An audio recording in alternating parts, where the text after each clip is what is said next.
I'm Dan Dodot, General Manager of the Open Source Software business here at Perforce, and I am joined today by Rod Cope, CTO of Perforce.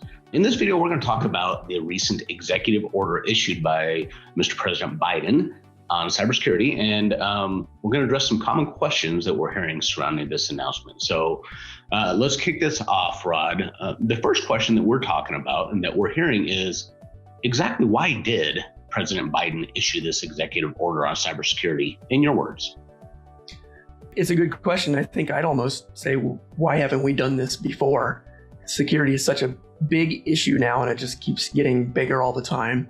I think what really caused it to happen now was the timing of SolarWinds, Colonial Pipeline, right? We're having more and more exposure when bad things happen. It's not just individual companies now, it's lots of companies, it's the government. And so it's time to step up our game. And that's everybody, every enterprise, every government. And so the order kind of outlines some key initiatives designed to protect critical infrastructure from cybersecurity attacks. Things like removing barriers to sharing threat information across government to the private sector so we can get more heads up when something nasty is out there, implementing more modern and stronger standards for cybersecurity in the government, improving software supply chain security. So it's not just what you're doing. Who do you depend on? Who do they depend on? All of it needs to be secure. Establishing a safety review board for cybersecurity to make sure that there's more of a spotlight on this high-level action being taken. Creating a playbook to respond to incidents when they do happen, so it's not a set your hair on fire and run around trying to figure stuff out. It's you've got a plan, you're ready for this, let's execute and get this resolved. And then finally, improving detection of incidents on federal networks, federal government networks. So again, not waiting until really bad stuff has taken place and now you're trying to clean up, but more like, how do we prevent it?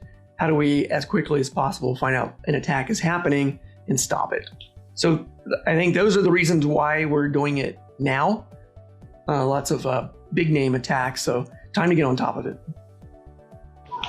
Entirely agree, and it looks like, to me, this is taking it from a reactive, kind of a passive piece of the world to really proactive and getting on top of your game. So yeah, great feedback, man. Next one. So we got a lot of work to do here, making sure our software is safe and secure. What does this rollout look like for the executive order? Well, it's a little shocking, but over 40 deadlines have been established under the order.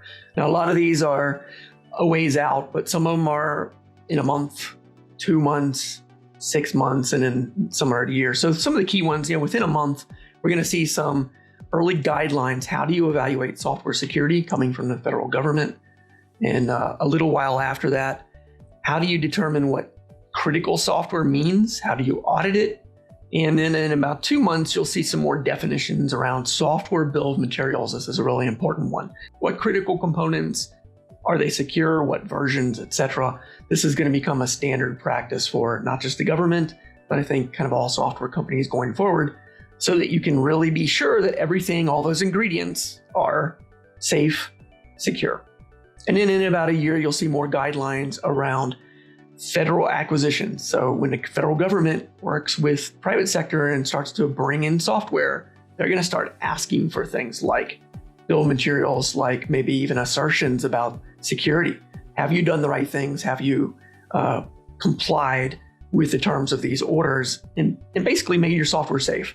Now, this shouldn't be new to anybody. We should, in theory, already be doing this in the private sector for a long time. But I think this is the wake-up call. If you haven't been doing this already in your enterprise, you definitely can't wait any longer. You're going to be behind the curve, and you literally won't be able to sell to the government anymore.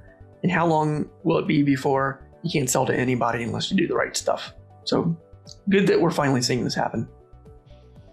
Agreed. And that's a pretty extensive timeline. So you've kind of touched on this already, but we're saying here's this order and here's the timelines with what you might want to expect, and kind of raising front and center that, hey, if you haven't been doing this, you need to do this. But, what would you say are the key takeaways from this executive order as you've reviewed it? A couple key takeaways. One, the wake-up call.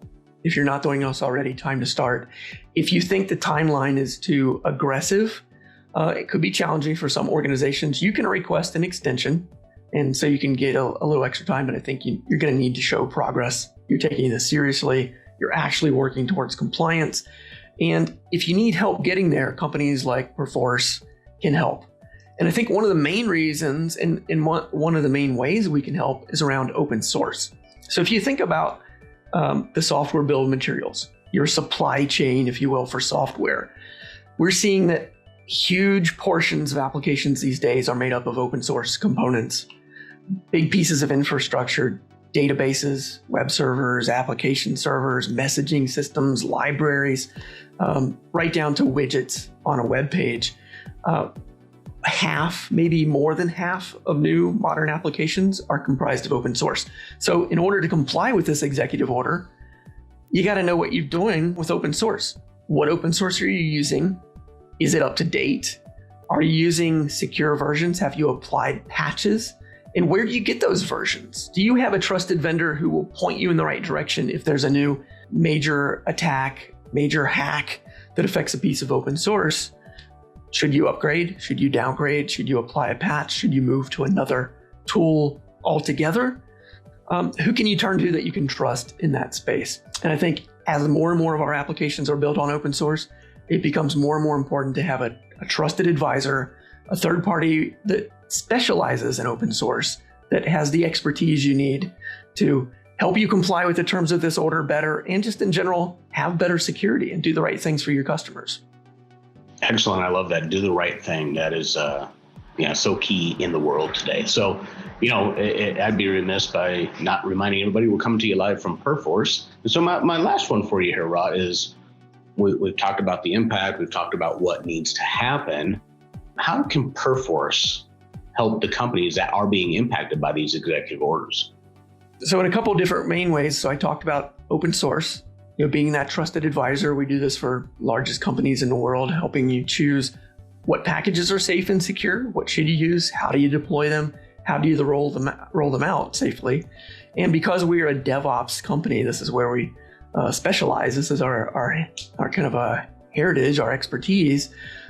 We can help bake that open source into what you're doing. How do you build it into your development process, your QA, your staging, moving to production, monitoring operations? How do you automate testing of these things? So it's not just the open source, but how does it fit into the rest of what you're doing? So we can help with that. We can help you figure out your bill of materials, help you get that support. We have enterprise grade SLA backed support for hundreds of the most common open source packages used in the enterprise. So we can help you with security and support in the upgrades and migrations we talked about in order to comply with this executive order.